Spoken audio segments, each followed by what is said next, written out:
Hooey, what's up, good people? Mark Holmes here, and as always, I want to say thank you all for watching, commenting, subscribing, and being part of the Jobu Sports Report. Without you guys, as well as you ladies, you know that this literally does not work. I hope everybody's having a great Monday. Mondays are always hard. I always look forward to Mondays because we have our live stream that we have been doing just about every Monday night since 2016. That's a long time. I have been doing it as long as Dak Prescott has been in the NFL. You know, it's kind of crazy. I've got so much, wow, it's kind of like a fire tornado here. It's just kind of spinning around there. Let me turn that sucker down a little bit. It's kind of chilly out here right now, but still. It's kind of comical because tonight during my live stream, I had so many Eagle trolls that were in here that it was hard to actually get into a rhythm on my show. And it's so funny because they come in, they talk and brag about their team and their quarterback and this, that, and the other. And then they say, you're always talking about Jalen Hurts. It's like, you're always in here talking about Dak Prescott. And it's funny because I don't understand why they need validation from Dallas Cowboy fans. You guys were the team that won a Super Bowl a few years back. You were the team that was in the Super Bowl and took the L. Why do you feel the need to expect that Dallas Cowboy fans are going to come through and go, oh, all praise the Eagles. You guys are... No, we're not going to do that. We're just not. We're not. And here's the thing that's funny because all last season last year, I kept hearing Cowboys are scared of the Eagles. Y'all scared. We're scared. We're scared. You know, a slice of humble pie might be in order. Now, correct me if I'm wrong, okay? You're going to say you're just hating on the Eagles. You know that we're great. Well, listen, I commend you on the season that you had. That your guy, Howie Vision and Howie Roseman, went out there and basically got aces. He was hitting aces on top of aces that you literally, everybody with the exception of Robert Quinn, worked out for your team and was a value add. That Jalen Hurts had an incredible season, that for the most part, health was on your side. You had a favorable schedule. In the playoffs, you played the Giants, a team you have dominated forever. Brock Purdy, the last guy in the draft, got hurt. And you went against Josh Johnson, the name you know, in the playoffs.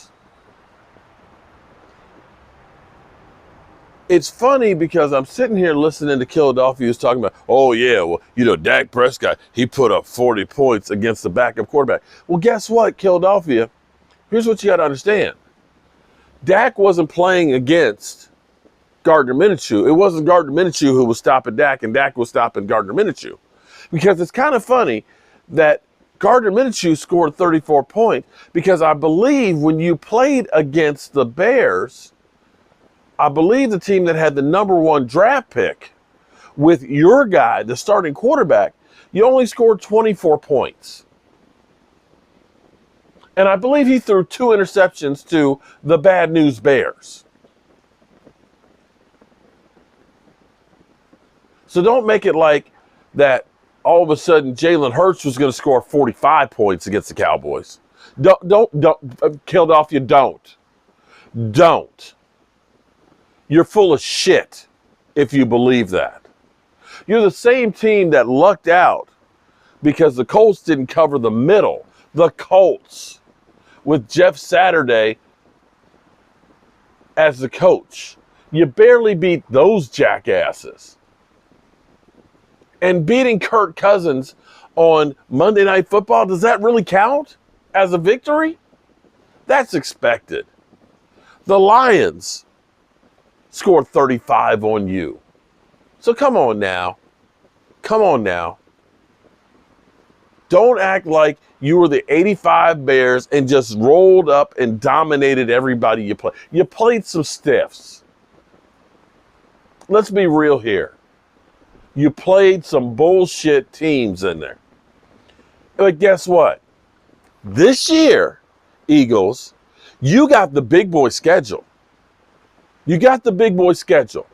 This year, you lost a bunch of starters. And I don't look around and say you upgraded from the guys that you lost. This year, you lost some offensive and defensive coordinators. This year, you now have the Super Bowl loser jinx, where they go downhill the next year. This year, you have the curse of the NFC East. You were the last team, 2002, 2003, 2004, to actually win back-to-back division championships. And that includes after the Giants won 2 Super Bowls and yourself won a Super Bowl that you did not repeat the next year. And you can't expect that everything that went right for you last year is going to go right for you this year. It's just not. And instead of being a jackass like most of you Eagle fans are, you might want to just kind of slow your roll a little bit and see how things shake out. Because I'm going to tell you, when you fail, I'm going to be right here. I'm going to be right here riding your ass. You can best believe I will. Now, you can call the Cowboys and say, you guys were a failure. You know what? My team actually overachieved last year. Did nobody, after the Cowboys gave away one of their best receiving threats in Amari Cooper, when they ended up letting go 2 starting offensive linemen, when they ended up letting go one of their best pass rushers, when they ended up losing Tyron Smith in training camp, started the season with only one receiver who actually caught a touchdown pass in the NFL. You didn't look at the Dallas Cowboys and say, that's the Super Bowl favorite team. You just don't. And now this whole revisionist history that the Dallas Cowboys are a disappointment. How are we a bigger disappointment than, say, Green Bay, who was the number 1 seed in the NFL last year? How is it we were a bigger disappointment than, say, the Tennessee Titans that were the number 1 seed the year before, that had a 7-game lose streak? How is it that team that's won 12 games when nobody thought they were going to be better than 8-9, a disappointment? But it's all good. Keep writing the checks that your behind won't be able to cash this year. There's not a lot of things I'm sure of in life, but I can guarantee you that next season is not going to be like last season was for you. And if you want to go ahead and mark this video and save it for later, by all means do. By all means. So, tomorrow, got to go to the doctor and get that out of the way first thing in the morning. Got to pick up the rental car. Got to get all the stuff together for the trip. Got to coordinate with everybody, make sure everybody plans on being here Wednesday morning. I know my man Game Time has to drive up from Pennsylvania, or drive down from Pennsylvania. To get here. He's got a 3-hour drive before we get here. And I got my man DMV, and I got my man David Wiley, and we're going to be on the road. And I can't wait. I literally can't wait for us to get this thing going. Let me say from the bottom of my heart, it's been crazy for me, and I feel bad because I've had so much to do. I've had so much to do with the red brick house and other things that I'm not prepared for the draft like I wish I had time to do, and have not gotten to know all of the players and things.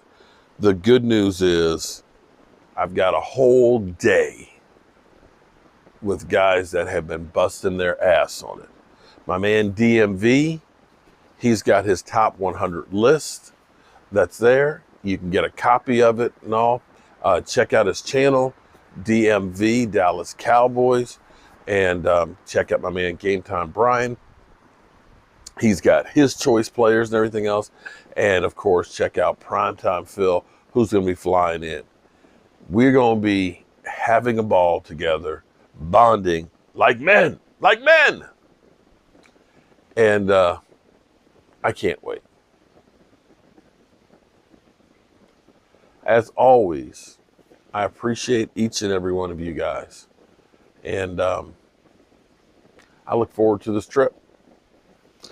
Remember, good people, remember